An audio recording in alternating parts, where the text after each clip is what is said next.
Welcome back. Welcome back. Welcome back. So imagine, you guys, living in a world where white banks won't even let you in the door. Today, we're talking about how to build your own door. Do you hear me? My name is Ashley Kirkwood, and I've been doing a series on deleted history. And today's session is not one that you want to miss. Now, check this out. Before we get into this incredible story about the first woman to ever charter a bank, I didn't just say black woman, I said first woman to ever charter a bank.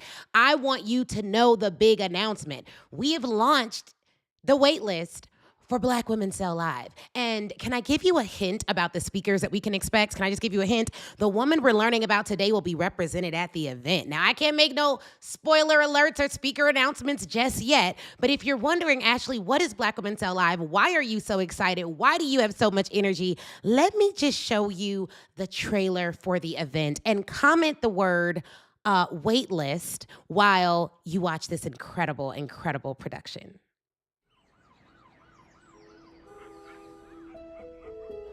Mary Ellen Pleasant. How did she do it? Oh, I wish I could just screw myself.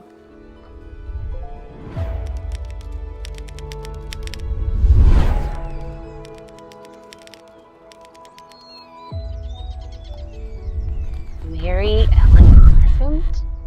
This can't be real. Real or not, you've been carrying quite the load. You see, wealth isn't always about what you keep. It's what you connect. Ida B. Well? When I wrote, I didn't just report, I revealed.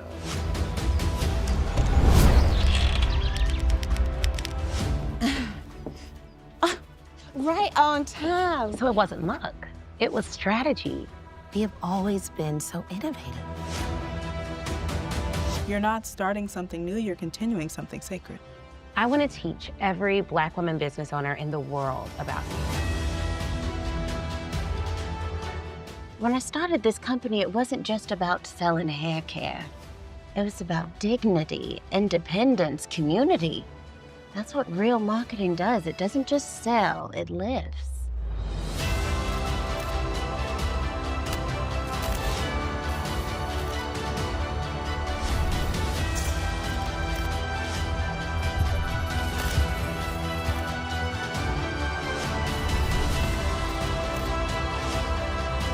See, a true sale is not made in the pocket, it's made in the heart. Now, you go on and sell live, not for the applause, but for the impact.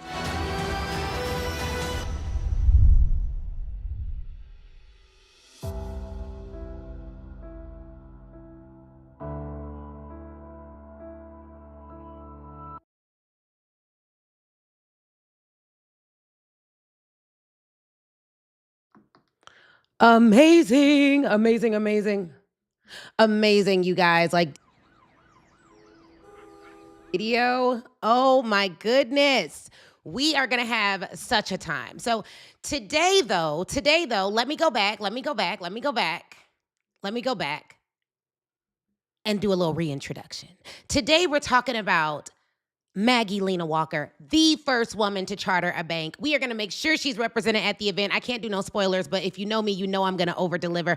So imagine living in a world where banks won't even let you in the front door. And you respond by building your own bank and handing toy banks to Black children so they can practice saving at home. That's Maggie Lena Walker. Welcome to day 6 of Deleted History with your girl, Ashley Kirkwood. Maggie Lena Walker was born in 1864 in Richmond, Virginia, to a formerly enslaved parent in a state that had just come out of the Civil War. By the time she was a young woman, this was her reality. Jim Crow segregation, white-owned banks that routinely denied Black borrowers, and Black women pushed into laundry, domestic work, and teaching at best. And into that, she asked this question: what do we need to still further develop and prosper us numerically and financially? Well, first, we need a savings bank, chartered, officered, and run by the men and women of this order. Now, she was actually a part of an order. We'll get more to that later. But basically, we need a bank run by Black folks. Let us put our money together and reap the benefits ourselves. She decided the answer to financial exclusion was not more begging. It was Black-run institutions. Can we talk about that? Maggie joined a Black mutual aid society called the Independent Order of St. Luke when she was a teenager. It started out as a burial and sickness fund, and by the time she rose into leadership, it was really, really struggling. She was able to turn it around by treating it like an ecosystem, not just a club. And she became Wrightworthy Grand Secretary, the top executive of the order, in 1899, and began modernizing its finances. So essentially, y'all, she was a part of a club that was essentially started to be a burial fund. It was for Black folks. She got into leadership, and that's when everything changed, not just for her, but for the community. In 1902, she launched the St. Luke Herald newspaper. Now, I want you to understand that it's important that we actually have a way to reach each other, and it was even more important back then. So the first prong of her plan in leadership was to actually start a distribution network, a newspaper. Then she founded the bank, St. Luke Penny Savings Bank, in Richmond's Jackson Ward, and became the first Black woman in the United States to charter and serve as president of a bank.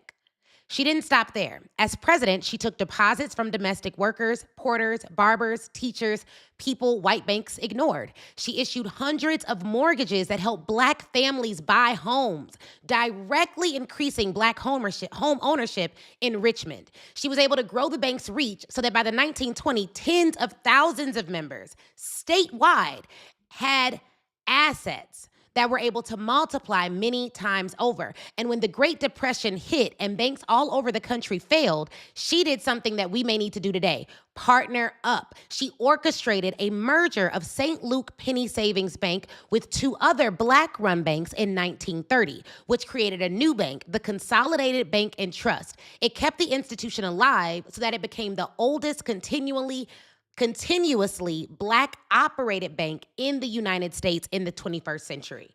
Y'all, that is literally the epitome of long-term thinking. She wasn't just building for her lifetime, she built infrastructure.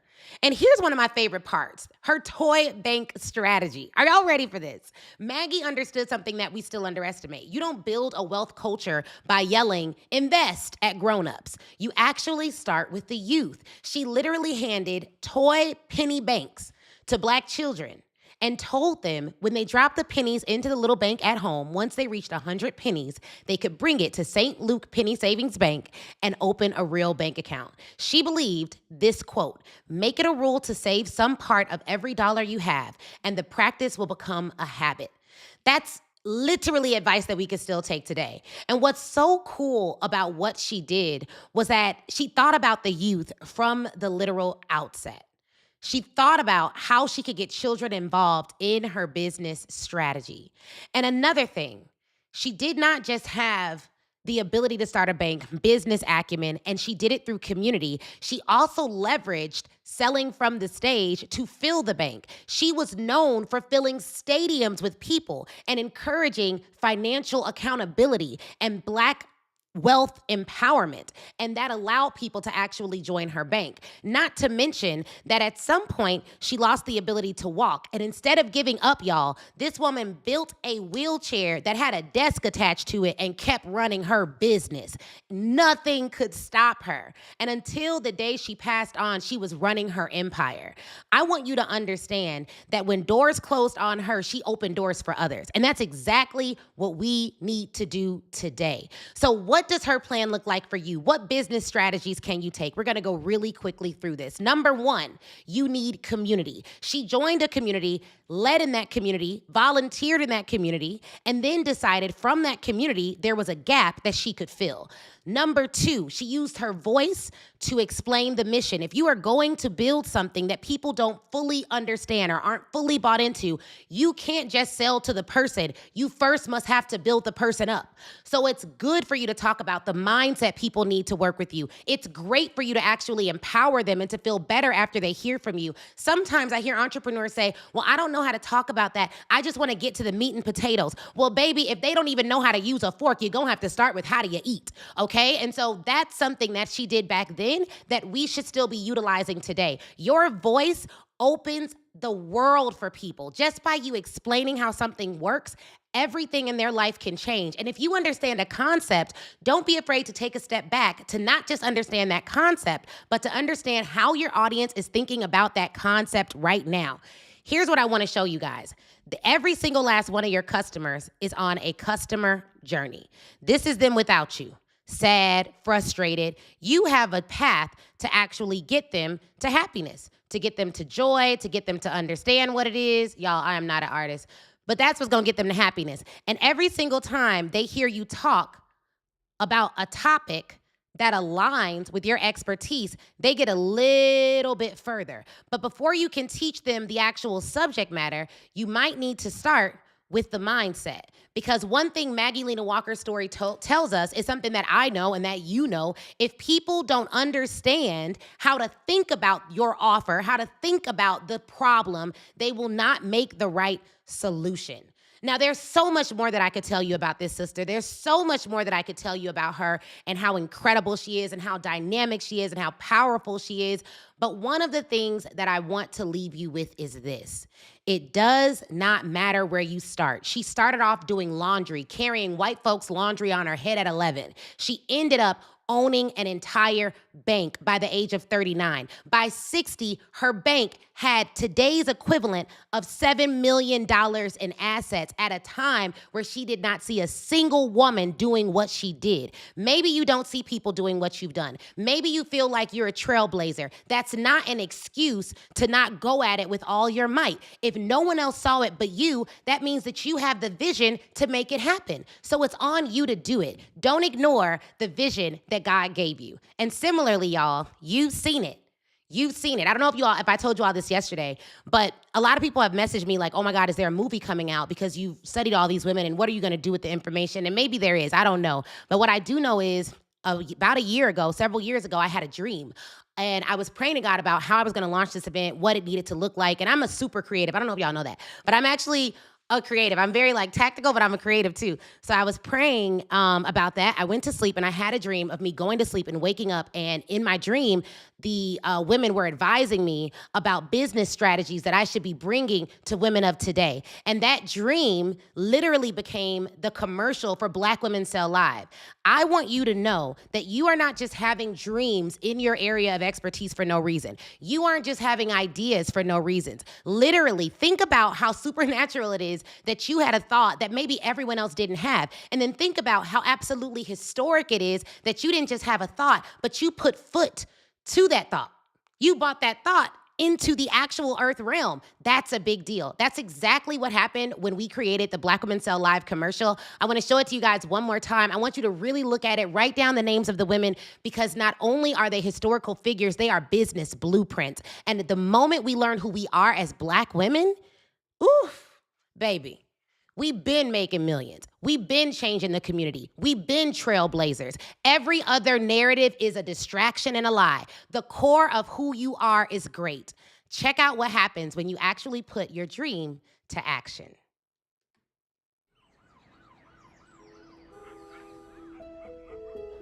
Mary Ellen Pleasant. How did she do it? Oh, I wish I could just screw myself. And comment waitlist to get on the waitlist, y'all. This event is going to be historic, and I need to see you there. Mary Ellen Pleasant? This can't be real. Real or not, you've been carrying quite the load. You see, wealth isn't always about what you keep. It's what you connect. Ida B. Well? When I wrote, I didn't just report, I revealed.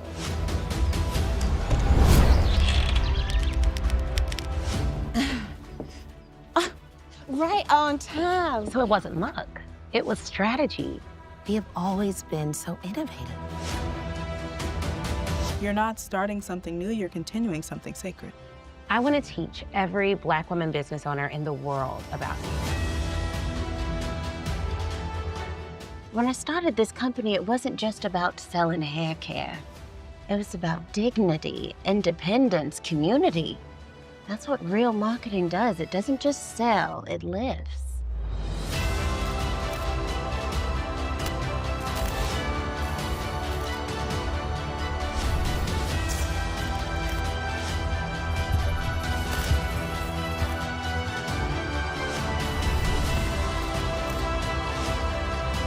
See, a true sale is not made in the pocket, it's made in the heart. Now, you go on and sell live, not for the applause, but for the impact.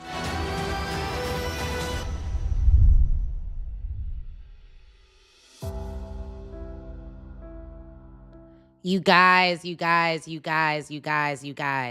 This is not an event. This is an encounter and an experience. Everything from sessions about how you can sell and scale your business, bringing in Black women who have achieved extraordinary wealth to show you the path, bringing in the ancestors of some of the women that we've studied in this series to show you how you cannot give up so that we don't let our history be robbed of us. Every good thing I've had started with an identity shift. So we're going to shift the identity, and then we're going to teach you step-by-step practical tools to grow your business. And when I say step-by-step, baby, when you come to one of our events, you gonna get a workbook. And our workbooks are literally like hundreds of pages, and the Black Women Sell Live book will be no different. So go right now to blackwomensellevent.com. Go to blackwomensellevent.com and get on the wait list, y'all. Get on the wait list. Look at this. This is the wait list for Black Women Sell Live. You're going to go here. You're going to click join the wait list. It is Friday to Sunday. You're going to join the wait list for the ticket type you want. You're like, Ashley, I don't know. Don't worry about it. Just do a general wait list. We will give you the option to apply to get off the wait list early. If you know you want a ticket, do that. That way you get your link before everyone else and you guarantee you can get a seat. Otherwise, I will see you there. So join the wait list today. Tell a friend to tell a friend. We're going to have 1,000 women in the building, but I need your help. Spread the word. No one's done anything like this. Y'all know it. Y'all see it. So let's pack this thing out, encourage our women, and change a generation just like our ancestors did. I'll see y'all later. See you tomorrow for day 7.